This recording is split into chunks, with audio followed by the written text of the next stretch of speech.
ہمارے چینل میں خوش آمدید۔ چلیں جی تو شروع کرتے ہیں ہم آج کی کہانی۔ مصر کی سرزمین میں ایک بستی ایسی تھی جس کی گلیوں میں ایک بوڑھے یہودی کا نام بڑے احترام اور عجیب خوف کے ساتھ لیا جاتا تھا۔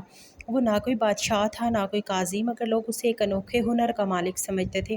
کہا جاتا تھا کہ وہ صرف کسی لڑکی کی نبض پکڑ کر یہ بتا دیتا ہے کہ وہ اب تک کنواری ہے یا اس کا پردہ عصمت زائل ہو چکا ہے۔ یہ بستی مکمل طور پر یہودیوں سے آباد تھی۔ مسلمانوں کے چند خیمے یہاں موجود تھے، مگر وہ بھی کچھ عرصے بعد ہجرت کر گئے تھے۔ یہودیوں کے اس رسم و رواج میں نکاح سے پہلے لڑکی کو اس بوڑھے کے پاس لے جانا لازمی سمجھا جاتا تھا۔ اگر وہ کہہ دیتا کہ لڑکی پاک دامن ہے تو اس کا نکاح ہو جاتا، ورنہ اس کی شادی روک دی جاتی اور اسے غلام بنا کر بیچ دیا جاتا۔ بستی کے لوگ اس پر اندھا اعتماد کرتے تھے کیونکہ کئی مرتبہ اس کی بات حقیقت ثابت ہو چکی تھی، مگر کوئی نہیں جانتا تھا کہ اس کے فیصلوں کے پیچھے اصل حقیقت کیا ہے۔ وقت گزرتا گیا، اس بوڑھے کی شہرت پورے مصر میں پھیل گئی، یہاں تک کہ اگر کسی بستی میں نکاح طے پاتا تو سب سے پہلا مطالبہ یہی ہوتا کہ دلہن کو اس یہودی کے پاس لے جایا جائے۔ وہ نبض پکڑتا اور اپنے الفاظ میں لڑکی کے مقدر کا فیصلہ سناتا۔ اگر کنواری قرار دیتا تو خوشیاں منائی جاتی اور اگر بد کردار قرار دیتا تو لڑکی کو غلامی کے بازار میں دھکیل دیا جاتا۔ ایک دن سلطان صلاح الدین ایوبی رحمۃ اللہ علیہ اپنے عظیم الشان دربار میں، جو اس روز کھلی کچہری کے لیے عام عوام کے لیے کھلا تھا، انصاف کے طلبگاروں کی فریادیں سن رہے تھے۔ دربار میں مختلف علاقوں سے آئے لوگ اپنی شکایات اور مقدمات پیش کر رہے تھے کہ اتنے میں ایک نحیف کمزور بوڑھا جس کے ہاتھ میں ایک عصا تھا اور جس کے قدم بڑھاپے کی کمزوری سے کانپ رہے تھے، سلطان کے سامنے آ کر رکا۔ اس کے چہرے اور لباس سے ہی ظاہر تھا کہ وہ یہودی ہے۔ سلطان نے اسے غور سے دیکھا اور نرم لہجے میں فرمایا، اگر میری آنکھیں دھوکہ نہیں کھا رہی ہیں تو میں کہہ سکتا ہوں کہ تم مسلمان نہیں بلکہ یہودی ہو، حضرت موسیٰ کے پیروکار ہو۔ بوڑھے نے سر جھکا کر عرض کیا، جی حضور، آپ نے درست پہچانا۔ پھر آہستہ سے بولا، جب آپ نے یہ علاقہ فتح کرنے کے بعد بھی ہمیں اس سرزمین پر اپنی مرضی کے مطابق رہنے کی اجازت دی تو ہمارے دل میں آپ کے لیے جو نفرت تھی وہ ختم ہو گئی۔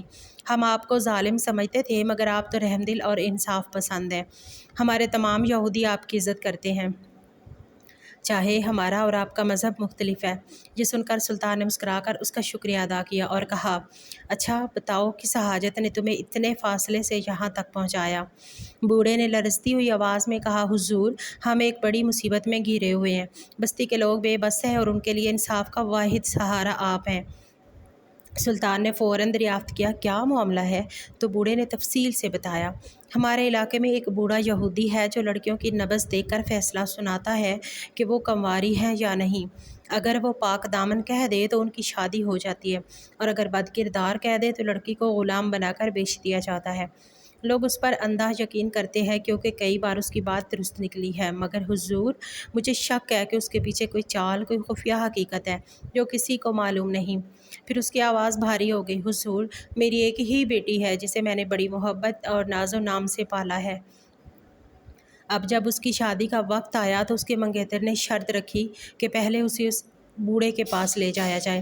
اگر وہ اسے پاک دامن قرار دے تو نکاح ہوگا، ورنہ اس کا انجام بھی باقی لڑکیوں جیسا ہوگا۔ بوڑھے نے کپ کپاتی آواز میں کہا، میں جانتا ہوں کہ میری بیٹی پاک دامن اور معصوم ہے، اس نے کبھی گھر کی چار دیواری سے باہر قدم نہیں رکھا، مگر مجھے ڈر ہے کہ وہ یہودی ضرور اسے بد کردار قرار دے گا۔ سلطان نے سنجیدگی سے پوچھا، تمہیں ایسا کیوں لگتا ہے؟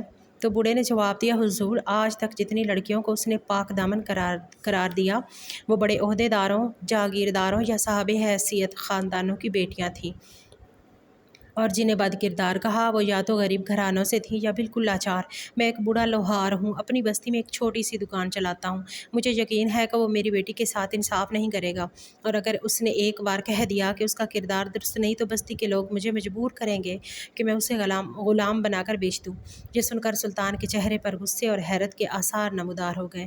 انہوں نے بلند آواز میں فرمایا، یہ کیسا قانون ہے اور کیسی جہالت! ابھی حکم دیتا ہوں کہ اس بوڑھے یہودی کو گرفتار کر کے میرے سامنے لایا جائے۔ بوڑھا لوہار ہچکچاتے ہوئے بولا، حضور، چھوٹا منہ بڑی بات۔ بوڑھے لوہار کی بات ختم ہوئی تو اس نے جھجکتے ہوئے عرض کیا، حضور، اس بوڑھے یہودی پر بستی کے لوگ بے پناہ بھروسہ کرتے ہیں۔ ان کے نزدیک وہ کوئی عام انسان نہیں بلکہ ایک عبادت گزار بزرگ ہے، کیونکہ وہ دن رات کا بیشتر وقت عبادت میں گزارتا ہے۔ لوگ اس کی زہد و تقوی کی مثالیں دیتے ہیں اور اس کے دروازے پر عقیدت مندوں کا ہجوم لگا رہتا ہے۔ اگر آپ نے اسے یوں ہی گرفتار کرنے کا حکم دے دیا تو بستی کے لوگ جو پہلے ہی آپ کی رعایا میں غیر مسلم ہیں آپ سے بدظن ہو جائیں گے، بلکہ ممکن ہے کہ آپ کے خلاف نفرت ان کے دلوں میں بیٹھ جائے۔ لیکن اگر آپ اس کا اصل چہرہ خود ان سب کے سامنے بے نقاب کر دیں تو مجھے ذرا سا بھی شک نہیں بلکہ پورا یقین ہے کہ پوری بستی کے یہودی اسلام قبول کر لیں گے۔ لوگ پہلے ہی آپ کی انصاف پسندی اور رحم دلی سے متاثر ہیں، اور اگر اپنی آنکھوں سے دیکھ لیں کہ یہ شخص دراصل کیسا دھوکے باز ہے تو وہ ضرور حق کو مان لیں گے۔ یہ سن کر سلطان صلاح الدین ایوبی رحمۃ اللہ علیہ نے گہری نظر سے بوڑھے لوہار کو دیکھا اور لمحہ بھر کے لیے خاموش ہو گئے، پھر آہستہ سے بولے، تم ٹھیک کہتے ہو۔ اگر ہم اس کی حقیقت کو سب کے سامنے لے آئیں تو یہ محض ایک فرد کی سزا کا معاملہ نہیں رہے گا بلکہ ایک پوری بستی کی ہدایت کا سبب بن سکتا ہے۔ مگر سلطان کے چہرے پر سنجیدگی کے آثار تھے۔ وہ جانتے تھے کہ ایسا کرنے کے لیے کوئی عام تدبیر کافی نہیں ہوگی، لیکن اس کا اصل چہرہ سب کے سامنے لانے کے لیے ہمیں غیر معمولی منصوبہ بنانا پڑے گا، کیونکہ وہ اپنے دفاع میں ہر چال چل سکتا ہے۔ یہ کہہ کر سلطان گہری سوچ میں ڈوب گئے۔ چند لمحوں بعد انہوں نے دربار میں موجود اپنے ماہر وزیر کو بلایا۔ وزیر حاضر ہوا تو سلطان نے دھیمی آواز میں کہا، کسی ایسے ماہر کو تلاش کر کے لاؤ جو میرے بازو کو اس طرح تیار کر دے کہ وہ بالکل عورت کا معلوم ہو۔ یہ سن کر دربار میں موجود لوگ حیرت سے ایک دوسرے کو دیکھنے لگے۔ سب کے چہروں پر سوال تھا کہ سلطان اتنا عجیب حکم کیوں دے رہے ہیں۔ سلطان نے ان کی طرف دیکھ کر وضاحت کی، میں جانتا ہوں کہ عورت کی مشابہت اختیار کرنا سخت گناہ ہے، اور یہ اللہ تعالیٰ اور اس کے رسول حضرت محمد صلی اللہ علیہ وآلہ وسلم کے نزدیک ایک ناپسندیدہ اور برا فعل ہے۔ لیکن اس موقع پر اگر یہ چال نہ چلی گئی تو اس یہودی کا اصل چہرہ کبھی بھی لوگوں پر عیاں نہیں ہوگا، اور نہ ہی ہم اس فریب کو توڑ سکیں گے جو برسوں سے بستی کے لوگوں کے ذہنوں میں بٹھا دیا گیا ہے۔ سلطان کے یہ الفاظ سن کر دربار میں خاموشی چھا گئی۔ سب نے سر جھکا دیے، کیونکہ وہ جانتے تھے کہ سلطان جو بھی قدم اٹھائیں گے وہ صرف عدل و انصاف کی خاطر ہوگا، نہ کہ کسی ذاتی غرض کے لیے۔ اتنے میں وزیر نے حکم بجا لاتے ہوئے ایک ماہر شخص کو دربار میں حاضر کر دیا۔ وہ شخص اپنے فن میں یکتا تھا۔ اس نے آگے بڑھ کر بڑے ادب سے سلطان کے سامنے سلام عرض کیا اور پھر حکم کی تعمیل میں مصروف ہو گیا۔ اس نے سلطان کے بازو پر مختلف جڑی بوٹیوں سے تیار کردہ مرہم اور نرم چونے جیسا محلول لگایا۔ کچھ دیر بعد اس نے بازو پر باریک ریشمی کپڑا لپیٹ کر مساج کیا، پھر خاص پاؤڈر اور تیل کا استعمال کیا۔ آہستہ آہستہ سلطان کا مضبوط اور مردانہ بازو اتنا نرم و نازک ہو گیا کہ وہ دیکھنے میں کسی نوجوان عورت کے بازو جیسا معلوم ہونے لگا، صاف، گورا اور بالکل ملائم۔ حاضرین نے حیرت سے یہ تبدیلی دیکھی مگر کچھ نہ بولا۔ اس کے بعد سلطان نے ایک عورت جیسا ہلکا ریشمی نقاب لیا، اسے اس طرح لپیٹا کہ صرف آنکھیں جھلک رہی تھیں۔ نقاب کے ساتھ انہوں نے ایک لمبا چوغا اوڑھا جس سے ان کی قامت اور حلیہ بالکل کسی باپردہ عورت جیسا دکھائی دینے لگا۔ یہ سب تیاریاں مکمل ہوئی تو سلطان صلاح الدین ایوبی رحمۃ اللہ علیہ نے اپنی تلوار کو لباس کے اندر چھپایا اور وزیر کو اشارہ کیا۔ پھر وہ بوڑھے لوہار کے ہمراہ اس بستی کی طرف روانہ ہو گئے جہاں وہ مشہور یہودی بوڑھا اپنے فریب کا کاروبار کر رہا تھا۔ راستے میں سورج کی روشنی مدھم پڑ رہی تھی اور بستی کی بلند فصلیں دور سے نظر آنے لگی تھی۔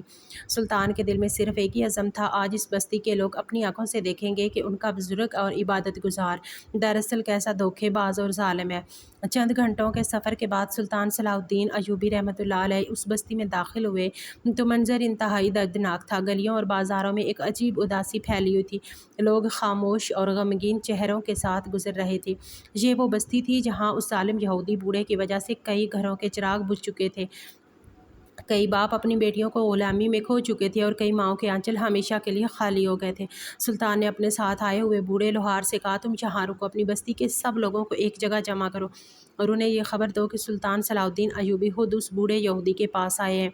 سب لوگ وہاں اکٹھے ہوں تاکہ ان کی آنکھوں کے سامنے اس کا اصلی چہرہ بے نقاب کر سکوں، مگر یاد رکھنا یہ سب خاموشی سے ہونا چاہیے، اس یہودی کو ذرا سا بھی شک نہیں ہونا چاہیے۔ بوڑھے نے عاجزی سے جواب دیا، حضور جیسا آپ کا حکم۔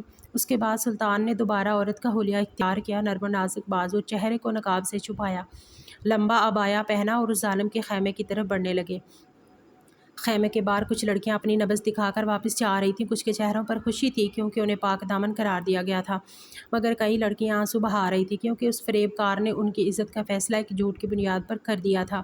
سلطان خیمے کے اندر داخل ہوئے، ان کے ساتھ بوڑھا لوہار تھا جو اپنے آپ کو لڑکی کا باپ ظاہر کر رہا تھا۔ یہودی بوڑھا حسب عادت ایک بوسیدہ چٹائی پر بیٹھا تھا۔ اس کے سامنے ایک چھوٹا سا میز جس پر تسبیح اور چند جڑی بوٹیاں رکھی تھیں۔ جیسے ہی سلطان نے اپنا ہاتھ آگے بڑھایا اس نے نبض پکڑنے کے لیے ہاتھ تھاما، مگر چند لمحوں میں اس کا رنگ اڑ گیا، اس کے ہاتھ کانپنے لگے، ماتھے پر پسینے کے قطرے نمودار ہوئے اور آنکھوں میں خوف تیرنے لگا۔ بوڑھے لوہار نے حیرت کا اظہار کرتے ہوئے کہا، حضور آپ کا رنگ کیوں زرد پڑ رہا ہے؟ یہودی نے ہچکچاتے ہوئے کہا، یہ کسی لڑکی کا ہاتھ نہیں اور نہ ہی یہ کسی عام انسان کا ہاتھ ہے۔ اسی لمحے سلطان نے دھیرے سے نقاب ہٹایا اور پوری رعونت کے ساتھ کہا، اگر تم اتنی مہارت رکھتے ہو کہ ہاتھ پکڑتے ہی جان گئے یہ لڑکی نہیں تو بتاؤ تمہیں کیسے پتہ چلتا تھا کہ کون سی لڑکی پاک دامن ہے اور کون بدکار؟ تم بغیر جسم دیکھے اور بغیر کوئی ثبوت لیے کیسے فیصلہ کر سکتے تھے؟ یہودی بوڑھا لرزتے ہوئے بولا، حضور مجھے معاف کر دیجئے، اس کے پیچھے کوئی حقیقت نہیں تھی، میں تو صرف مال و دولت اکٹھا کرنے اور اپنی ہوس پوری کرنے کے لیے یہ سب کرتا تھا۔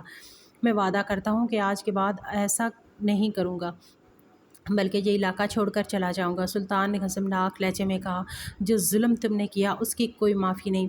اس دوران خیمے کے باہر کھڑے لوگ جنہیں بوڑھے لوہار نے خاموشی سے بلایا تھا سب اندر جمع ہو گئے۔ وہ سب یہودی اپنے اس بزرگ کی اقرار کردہ باتیں سن چکے تھے اور اب حیرت و غصے سے اسے دیکھ رہے تھے۔ سلطان نے بلند آواز میں کہا، تمہارا انجام ایسا ہوگا کہ اس علاقے کے یہودی ہمیشہ یاد رکھیں گے۔ اور پھر ایک ہی وار میں اس کا سر خیمے کے باہر قلم کر دیا۔ خون کی بو اور لوگوں کی حیرت زدہ چیخیں فضا میں گونجنے لگیں، مگر پھر سناٹے کو بستی والوں کے نعرے توڑنے لگے۔ وہ یک زبان ہو کر کہنے لگے، آپ کا دین ہی سچا ہے، ہم گواہی دیتے ہیں کہ اللہ ایک ہے اور محمد صلی اللہ علیہ وسلم اس کے آخری رسول ہے۔ اس دن سلطان کی حکمت، بہادری اور انصاف کی بدولت پوری بستی اسلام لے آئی اور ظالم کا فریب ہمیشہ کے لیے ختم ہو گیا۔